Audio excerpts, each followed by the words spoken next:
এবার আমরা নতুন ছড়া পড়বো। হ্যাঁ, কাঠবেড়ালি। ছড়ার নাম কি? কাঠবেড়ালি। বলো, কাঠবেড়ালি, কাঠবেড়ালি কাপড় কেচে দে,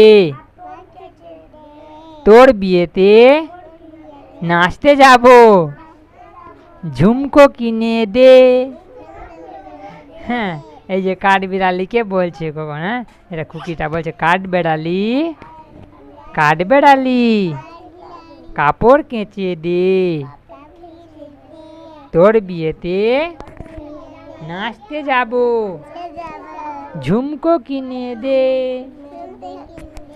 আর বলো, কাঠবেড়ালি, কাঠবেড়ালি কাপড় কেচে দে, তোর বিয়েতে নাচতে যাব, ঝুমকো কিনে দে। হ্যাঁ, আবার বলো, কাঠবেড়ালি, কাঠবেড়ালি কাপড় কেচে দে, তোর বিয়েতে নাচতে যাব, ঝুমকো কিনে দে।